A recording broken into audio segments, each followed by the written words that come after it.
Assalamualaikum warahmatullahi wabarakatuh. Puji syukur kepada Allah SWT. Pada kesempatan kali ini kita masih diberi kenikmatan iman serta kesehatan sehingga kita bisa bertemu kembali dalam pembelajaran kali ini. Sebelum memulai pelajaran lain, kita berdoa bersama-sama. Allahumma sholli ala sayyidina Muhammad wa ala ali sayyidina Muhammad. Raditu billahi rabba wa bil islami dina wa bi Muhammadin nabiyya wa rasulah. Rabbi zidni ilma warzuqni fahma. Anak-anakku sekalian, pertemuan pembelajaran kali ini kita akan belajar tentang hormat dan patuh kepada orang tua dan guru. Sebelum mulai, saya akan mengabsen anak-anak semuanya nihil ya.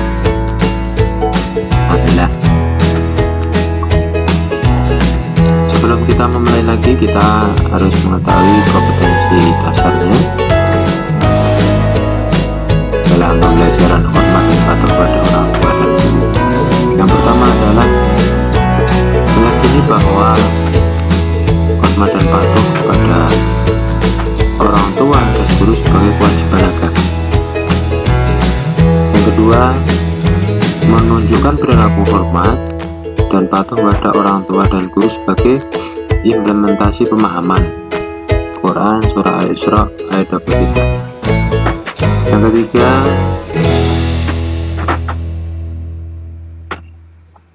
menganalisis perilaku hormat dan patuh pada orang tua dan guru. Yang terakhir, menyajikan kaitan antara ketauhidan dalam beribadah dengan hormat dan patuh pada orang tua dan guru. Itu KI yang nantinya kita akan capai.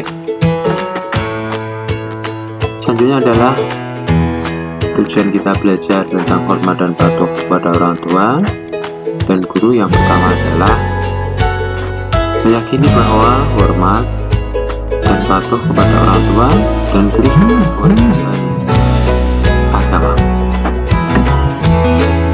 Selanjutnya, menunjukkan perilaku hormat dan patuh kepada orang tua dan guru menurut Quran Surah Al-Isra ayat 23. Selanjutnya, menjelaskan isi Quran Al-Isra ayat 23 sampai 24. Seterusnya, menjelaskan isi hadis yang terkait dengan hormat dan patuh pada orang tua dan guru, menunjukkan contoh perilaku yang mencerminkan hormat dan patuh kepada orang tua dan bapak ibu guru. Dan terakhir, menyajikan paparan tentang hikmah dan manfaat patuh pada orang tua dan guru. Sebelum memulai pelajaran, seyogianya bahwa kita di dunia ini tanpa orang tua tidak ada. Tanpa orang tua kita tidak bisa apa-apa. Maka dari itu kita harus hormat dan patuh kepada orang tua dan guru. Mari kita simak penjelasannya. Yang pertama, hormat dan patuh pada orang tua.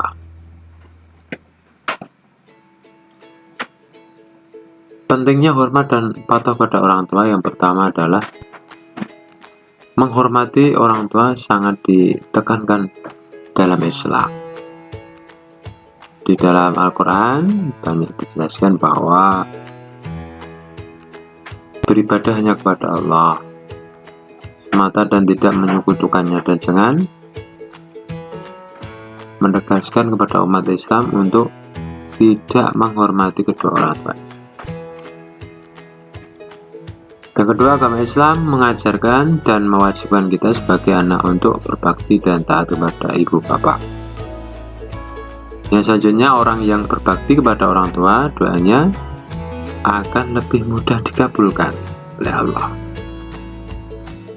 Yang selanjutnya, anak-anak, mari kita membaca tentang dalil menghormati orang tua dan guru.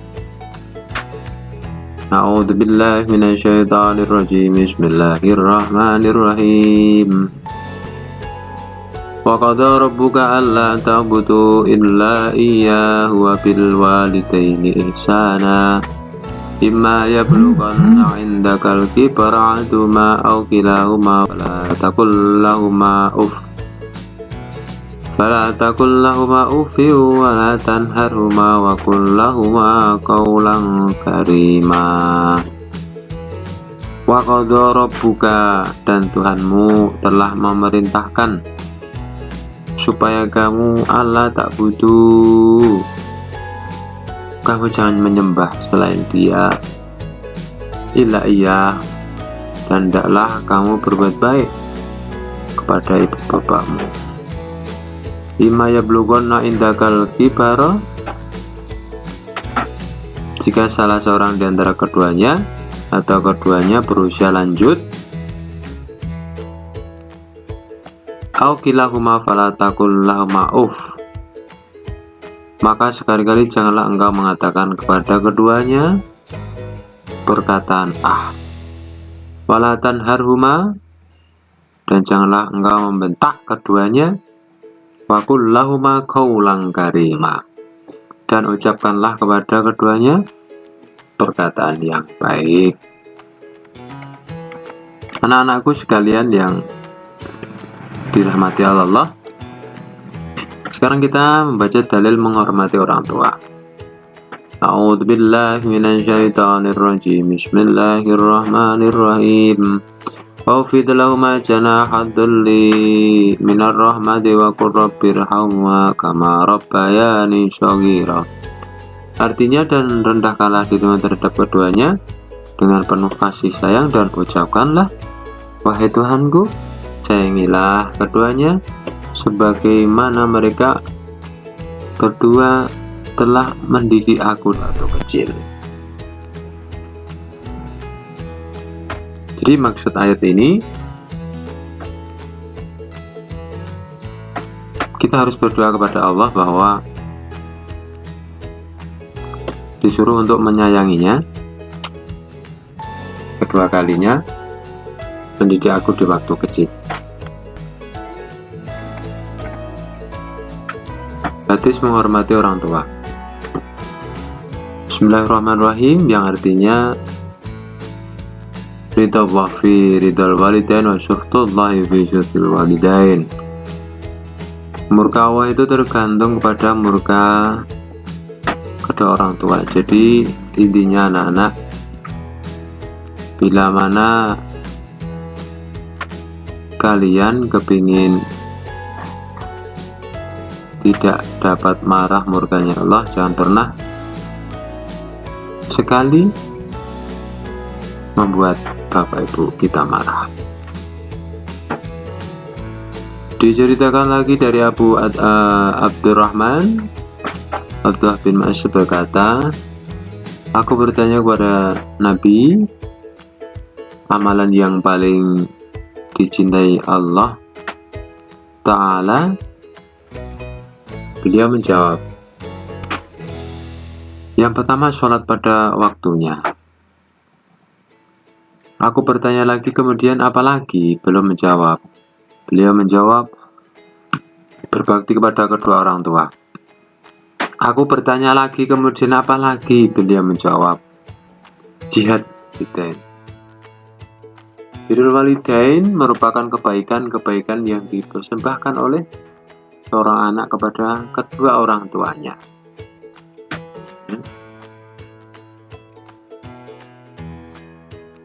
Jadi birrul walidain itu harus wajib ditekankan kepada laki-laki maupun perempuan, ya. Sedangkan ukul walidain bermaksud durhaka terhadap mereka dan tidak berbuat baik kepada. Jadi larangan kita adalah ukul walidain, durhaka. Apa anak-anak contohnya durhaka? Ya membentak, menyakiti hatinya orang tua kita. Jadi jangan sampai kita membentak kedua orang tua. Anak-anakku, Imam Nawawi menjelaskan bahwa birrul walidain yaitu membuat baik terhadap kedua orang tua, bersikap baik kepada keduanya, melakukan berbagai hal yang dapat membuat mereka bergembira, serta membuat mereka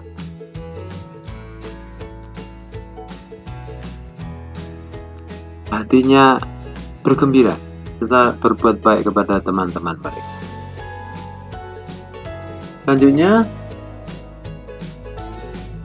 Imam Az-Zahabi menjelaskan juga bahwa birrul walidain itu ada direalisasikan menjadi 3 bentuk kewajiban, yaitu yang pertama menaati perintah orang tua, ya, kecuali dalam maksiat. Contoh saja, ayo sholat nak, ya harus laksanakan. Tapi kalau orang tua kita itu mengajak kita ke maksiat, ya tidak boleh, ya. Jadi kita harus membedakan mana yang baik dan mana yang buruk. Keduanya menjaga amanah harta yang dititipkan orang tua atau diberikan oleh orang tua. Menjaga amanah. Orang Islam kalau diberi amanah harus dilaksanakan. Contoh saja, diberi rumah, diberi tanah, otomatis kalau bisa beli, dan sebaliknya dijual tanah. Yang ketiga, membantu atau menolong orang tua bila mereka membutuhkan. Jadi kita harus siap sedia kepada orang tua.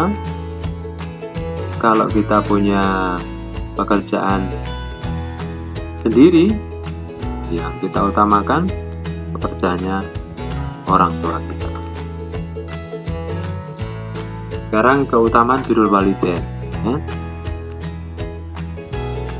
Amal yang paling dicintai sisi Allah Subhanahu wa taala lepas sholat. Keutamanya lagi apa? Doanya mustajabah, dikabulkan Allah. Ketiga, bukan berarti membalas budi, karena jasa mereka tidak mungkin terbalas. Yang keempat, taat kepada orang tua adalah salah satu penyebab masuk surga. Kita diperlancar oleh Allah menuju surga Allah. Yang terakhir, durhaka kepada orang tua termasuk dosa besar. Jadi birrul walidain itu kalau durhaka itu termasuk dosa besar, maka kita harus hindari. Nah, bagaimana anak-anak caranya berbakti kepada orang tua? Yang pertama, melaksanakan nasihatnya. Contoh saja, nak, jangan seperti itu. Jadi anak-anak ya jangan melakukan, ya. Dan melaksanakan perintahnya. Nak, yuk sholat, laksanakan. Jadi yang pertama itu. Yang kedua, merawat dengan penuh keikhlasan. Ketika orang tua kita sudah tua, mulai pikun, itu kembali lagi ke bayi. Jadi intinya kita harus sabar. Toh sebaliknya kalau kita berpikir dulu kita kecil saja yang merawat bapak ibu kita. Jadi jika sudah tua kita harus merawatnya. Ketiga, merendahkan diri, kasih sayang ya. Jadi merendahkan diri kepada orang tua kita, kasih sayangnya seperti sayangnya kita ke bapak ibu ya. Berkata halus dan sopan serta mendoakan keduanya. Rela berkorban untuk orang tuanya. Jadi harus rela berkorban. Selanjutnya meminta kerelaan orang tua ketika akan berbuat sesuatu. Minta izin kemanapun ya, caranya. Yang terakhir, anak-anakku semuanya di kelas farmasi industri, bahwa berbuat baik kepada orang tua walaupun ia berbuat aniaya. Jadi intinya anak-anak, ketika orang tua kita itu berbuat aniaya kepada kita, kita harus hormat. Kita harus hormat dan patuh. Sekarang selanjutnya adalah cara berbakti kepada orang tua yang telah meninggal. Apa itu anak-anak? Yang pertama adalah merawat jenazah ya. Merawat jenazahnya dengan cara memandikan, mengafankan, menyolatkan dan menguburkan. Karena itu bentuk penghormatan terakhir kita kepada orang tua kita. Yang kedua, melaksanakan wasiat dan menyelesaikan hak Adam yang ditinggalkannya. Wasiatnya itu apa? Nah, jangan jual sawah ini. Harus kita laksanakan, jangan pernah dijual. Kalau bisa, kita malah beli yang banyak. Itu wasiat. Terus kalau bapak ibu kita sudah meninggal, punya hutang, ya harus kita laksanakan untuk menutup hutangnya. Seperti itu. Menyambung silaturahim. Tentunya bapak ibu kita itu punya saudara. Jadi anak-anak ya harus meneruskannya, silaturahmi. Karena silaturahmi itu memanjangkan umur ya. Pada kerabat dan teman-teman dekat. Selanjutnya melanjutkan cita-cita luhur yang dirintisnya atau menepati janji kedua ibu bapak. Jadi intinya melanjutkan cita-cita yang luhur dari orang tua ya. Yang terakhir, mendoakan ayah ibu telah tiada dan memintakan ampun kepada Allah Subhanahu wa taala segala dosa orang tua kita. Sekarang hikmahnya ya, anak-anak harus tahu hikmahnya kalau kita sudah tahu tentang hormat dan patuh ya. Yang pertama adalah merupakan amal yang paling utama. Berbakti itu amalan yang paling utama setelah sholat ya. Apabila orang tua kita ridho atas apa yang kita perbuat, Allah juga ridho. Jadi kalau orang tua kita ridho, Allah pun ridho. Berbakti kepada kedua orang tua dapat menghilangkan kesulitan yang sedang dialami. Jadi kalau hikmahnya berbakti kepada orang tua itu menghilangkan kesulitan ya. Yang ketiga, selanjutnya berbakti kepada kedua orang tua akan diluaskan rezeki dan dipanjangkan umur. Yang terakhir, berbakti pada kedua orang tua dapat menjadikan kita dimasukkan ke surganya Allah Subhanahu wa taala. Allahumma amin. Di sini Pak Guru menuliskan dikisahkan ada seorang laki-laki yang menghadap Nabi Muhammad SAW.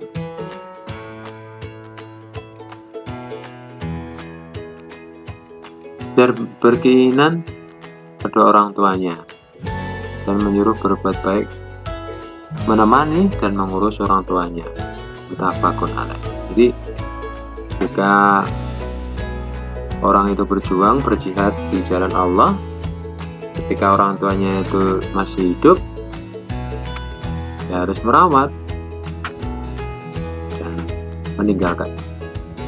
Sekarang yang kedua, yang kita bahas adalah hormat dan patuh kepada guru.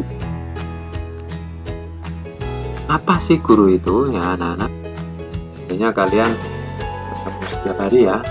Jadi guru adalah orang yang mengajarkan kita berbagai ilmu, pengetahuan dan mendidik kita sehingga menjadi orang yang mengerti dan dewasa. Jadi guru itu gudangnya ilmu.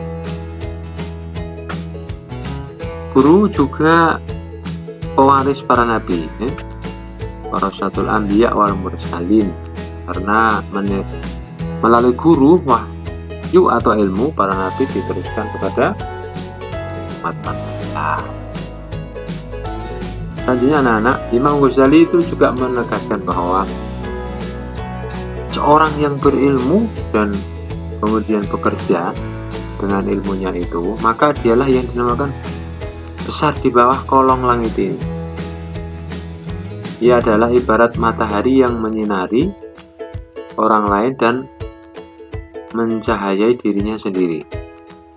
Ibarat minyak kasturi yang baunya dinikmati orang lain dan ia sendiri pun harum. Siapa yang bekerja di bidang pendidikan, maka sesungguhnya ia telah memilih pekerjaan yang terhormat dan sangat penting, maka hendaknya ia memelihara adab dan sopan santun dalam tugasnya ini. Jadi Imam Al-Ghazali menyatakan bahwa pekerjaan seorang guru itu mulia, ya, seperti orang yang berjualan minyak wangi. Orang yang tidak berjualan saja bisa wangi, seperti itu. Cara para ulama itu menghormati guru apa? Rendah hati ya, pada gurunya, meskipun ilmunya sudah lebih banyak ketimbang gurunya. Jadi takdir, rendah hati, mentaati setiap arahan serta bimbingan guru. Taat apa ya harus laksanakan. Senantiasa berkhidmat guru, karena apa? Mengharapkan pahala dari guru yang di sisi Allah SWT. Terakhir, caranya bagaimana menghormati guru? Memandang guru dengan perasaan penuh hormat, takzim, serta mempercayai kesempurnaan ilmunya. Jadi pandangannya gini, anak-anak semuanya, kalau orang yang kecil itu belum tentu ilmunya kecil, kadang malah sebalik, seperti itu. Cara berbakti kepada guru, menghormati dan memuliakannya. Caranya itu ya, mengikuti nasihatnya apa? Nak, jangan bolos ya, ikuti, jangan bolos. Nah, ayo sholat, nah, ayo ngaji ya, laksanakan. Mengamalkan ilmunya dan membaginya kepada orang lain. Jadi setelah kita dapat ilmu pendidikan agama Islam, lalu membaginya kepada orang lain. Contoh, kalau si Nurul ini bisa baca Quran di kampungnya, terus menularkan kepada anak-anak SD atau TK, membagi ya, tidak melawan. Kalau guru sekolah jangan pernah dilawan ya, tidak boleh. Terus tidak menipu ada bapak ibu guru. Di antara penting adalah membuka rahasia guru, jadi jangan pernah membuka rahasia guru. Apa prinsipnya anak-anak? Kalau kita itu menutupi rahasianya orang lain, pasti kita akan ya, ditutupi kemudian. Jadi saling menjaga, menghormati dan selalu mengenangnya meskipun sudah wafat. Menghormati ya, selalu mengenangnya ketika sudah wafat. Perjuangannya beliau, guru-guru kita, Masya Allah ya, kita hormati dan kita doakan. Selanjutnya sopan ketika berhadapan dengan guru. Apa contohnya nak? Jadi contohnya dari mana Pak Guru? Monggo Pak Guru ya. Dan kalau ketemu di luaran sana, di luar sekolah ya tetap sama guru kita. Selanjutnya adalah menunjukkan rasa berterima kasih terhadap ajaran guru. Bagaimana rasa terima kasih itu? Terima kasih guruku, doakan ya. Sekarang keuntungannya menghormati guru. Yang pertama, ilmu yang kita peroleh akan menjadi berkah dalam kehidupan kita.